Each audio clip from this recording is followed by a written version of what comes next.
नमस्कार। आज की वीडियो आपकी रहेगी एसएससी सीपीओ 2025 की स्ट्रैटेजी रहने वाली है। जैसे कि आपको पता है एसएससी का न्यू कैलेंडर आने वाला है जिसके अंदर थोड़े बहुत चेंजेस आपको देखने को मिलने वाला है। सीपीओ का एग्जाम पुराने कैलेंडर के हिसाब से आपका जुलाई अगस्त में पड़ने वाला है, ठीक है। तो अगर हम थोड़ा बहुत डिले भी मान लेते हैं, 1 महीने का डिले भी मान लेते हैं, तब भी आपका अगस्त के एंड तक आपकी चीज़ें होने वाली है। तो आपके पास बिल्कुल भी ज़्यादा समय नहीं बचा है। तो चलिए आज सभी चीज़ों के ऊपर बात कर लेते हैं।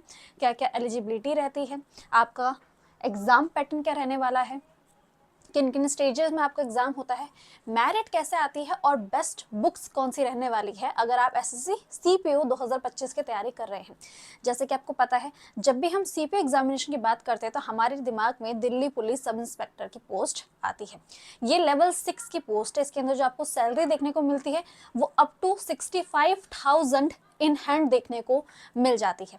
तो चलिए इस वीडियो की शुरुआत करते हैं और सभी चीज़ों को एक एक करके समझने की हम कोशिश करते हैं।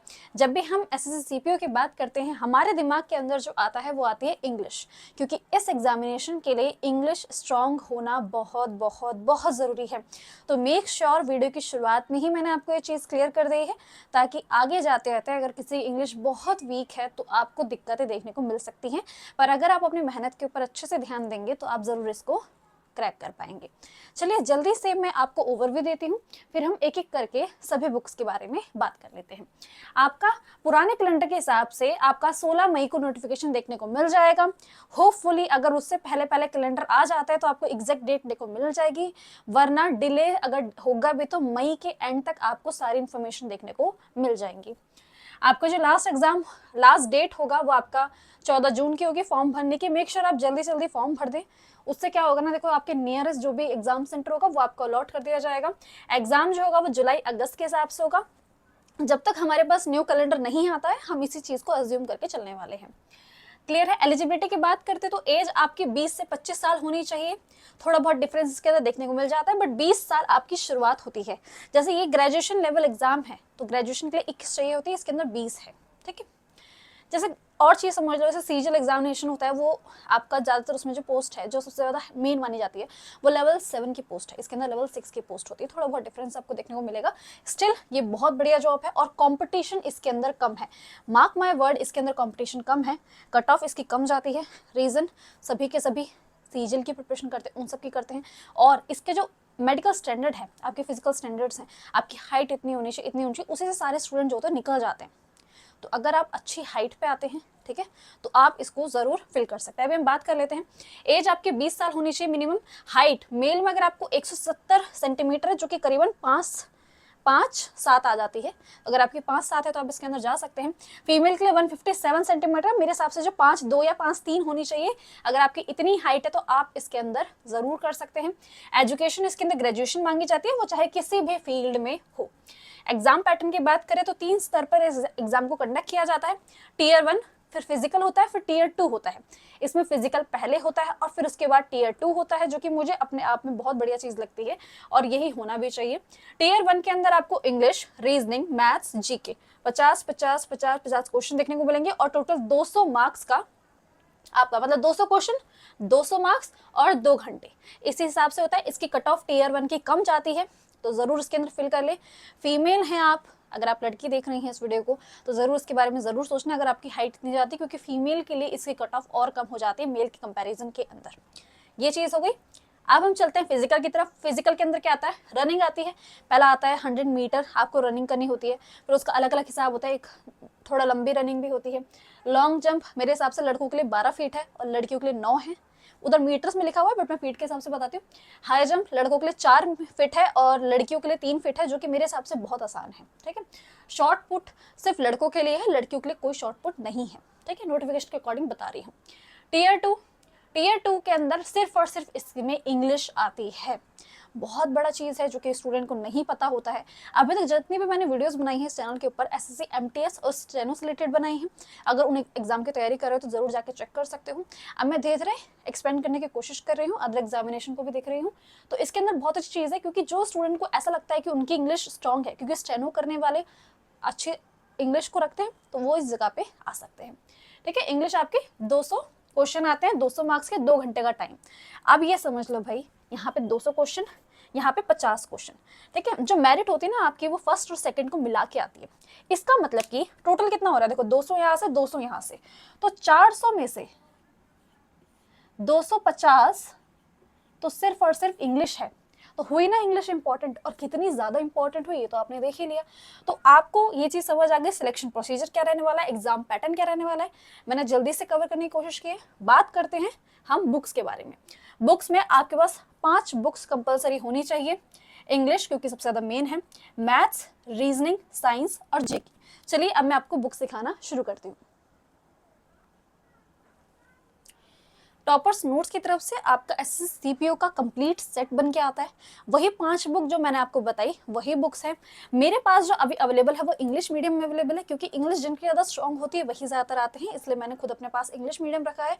अगर आप हिंदी मीडियम से भी है तो कोई चिंता नहीं है, हिंदी मीडियम में भी ये बुक अवेलेबल है। सबसे पहले इसके अंदर वॉल्यूम के हिसाब से बांटा गया है। वॉल्यूम 1 आपकी इंग्लिश हो जाती है, जैसे कि हमने यहाँ लिखा है इंग्लिश। फिर उसके बाद आपका वॉल्यूम 2 आपकी क्वांट हो जाती है, जिसका मतलब होता है मैथ्स। फिर आपका वॉल्यूम 3 इसके अंदर रीजनिंग हो जाती है, यहाँ पे आप बुक्स को देख सकते हैं।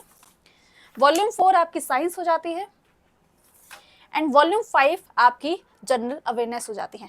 तो ये 5 बुक्स जो हैं ये सभी आप अगर लेंगे तो आप बहुत ज़्यादा फायदे में रहेंगे, क्योंकि इसमें कंप्लीट सेट बना के और कंप्लीट सिलेबस के हिसाब से, देखो आप अलग अलग बुक खरीदेंगे उससे क्या होगा, हर एग्जामिनेशन अलग अलग तरीके से उसको कर रहा होता है। जैसे अगर आप सिर्फ ब्लैक बुक की तरफ जाएंगे वो कैप के लिए, तो वो ज़्यादातर मेनली सीजल के लिए बनाई गई है। बाकी एग्जामिनेशन को भी कवर किया जाता है, बट मेन उसको सीजल वाले भरते हैं। बट इसके अंदर आपको हर एक चीज़ देखने को मिल जाएगी। तो ये 5 बुक्स आपको रिसीव होंगी अगर आप उनकी वेबसाइट से ऑर्डर करते हैं। उनकी वेबसाइट का लिंक मैं अपने वीडियो के डिस्क्रिप्शन में प्रोवाइड करूंगी। मेरे पास इंग्लिश मीडियम में है, हिंदी मीडियम में चाहिए तो वो भी मिल जाएगा। अब हम क्या करते हैं, एक एक बुक को कंटेंट दिखाती हूँ, पेजेस पलट के दिखाती हूँ, कंटेंट देखो, उसके बाद जाके इसे बाय कर लेना। सबसे पहले हम इसके कंटेंट को देख लेते हैं। आपको 5 बुक रिसीव होने वाली हैं। इसको वॉल्यूम के हिसाब से बांटा गया है। ये इंग्लिश मीडियम में, अगर आप हिंदी मीडियम से है तो हिंदी मीडियम में भी ये बुक अवेलेबल होती हैं। आप वेबसाइट पर जाके देख सकते हैं, मैं लिंक डिस्क्रिप्शन में प्रोवाइड कर दूँगी। तो आपका जो वॉल्यूम 1 है वो है आपका इंग्लिश। यहाँ पे आप पॉज करके कंटेंट देख लीजिए। अगर आप सीपीओ की तैयारी कर रहे हैं ना, तो मेक श्योर आप इन बुक के ऊपर ट्रस्ट करें। यहाँ पे थ्योरीज बहुत अच्छे से आपको दी गई है, नाउन, प्रोनाउन, ऐसे करके आपको चैप्टर्स दिए गए हैं। यहाँ पे आप पॉज करके कंटेंट देख सकते हैं किस तरीके से उन्होंने टेबुलर फॉर्म में आसान तरीके से आपको समझाने की कोशिश की है। प्रोनाउन के पहले basic information like type of pronoun क्या क्या होते हैं, इन चीज़ों के ऊपर बात की गई है। यहाँ पर मैं जल्दी से कुछ पेजेस पलट देती हूँ ताकि आप खुद ही पॉज करके देख लें, और फिर हम चलते हैं अपनी नेक्स्ट बुक की तरफ। आपकी जो नेक्स्ट बुक है वो है आपकी क्वांट, जो कि होती है आपकी मैथ्स। मैथ्स में सबसे पहले मैं आपको दिखाती हूँ आपका कंटेंट क्या रहने वाला है। कंटेंट आप यहीं पे देख सकते हैं। आपका सबसे पहले शुरुआत जो होती है मैथ्स की वो नंबर सिस्टम से होती है। तो यहाँ पे भी कुछ इस तरीके से नंबर सिस्टम सिंप्लीफिकेशन ऐसा आपको समझाया जाएगा।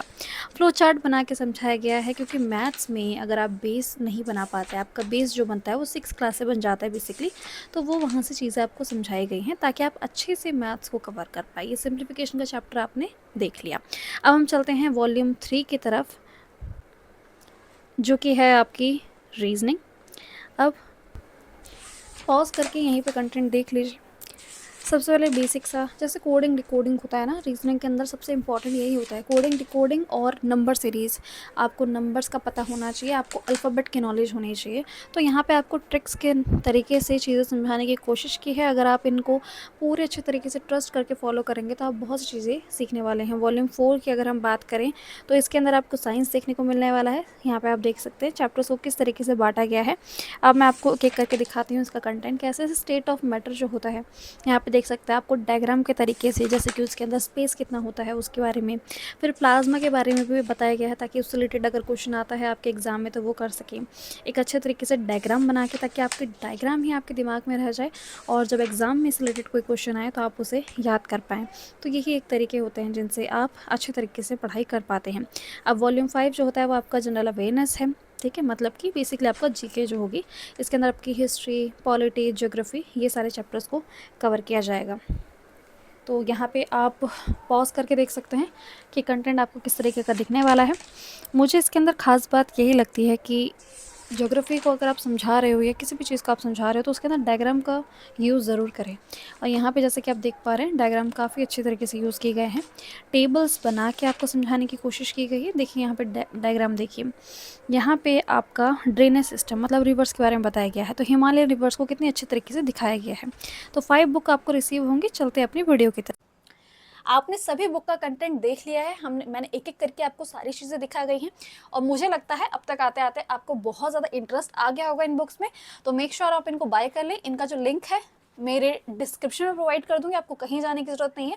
मेरा डिस्क्रिप्शन चेक करेंगे, वहाँ पे मैं ऐसे लिख के दूंगी टॉपर्स नोट बुक सेट करके, वहाँ पे आप जाके इसे बाय कर सकते हैं। मेक श्योर आप इनकी वेबसाइट से ऑर्डर कर लें।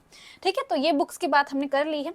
अब हम चलते हैं कि मेरिट कैसे आती है। तो मेरिट में क्या होता है, आपका जो टीयर 1 होता है और टीयर 2 होते हैं, इन दोनों के मार्क्स को जोड़ के आपका फाइनल आता है, फाइनल कट ऑफ आती है। फिजिकल पे कुछ होता नहीं है, फिजिकल सिर्फ क्वालिफाइंग होता है, तो आपका फर्स्ट और सेकंड के मार्क्स जोड़ के आपका फाइनल आता है।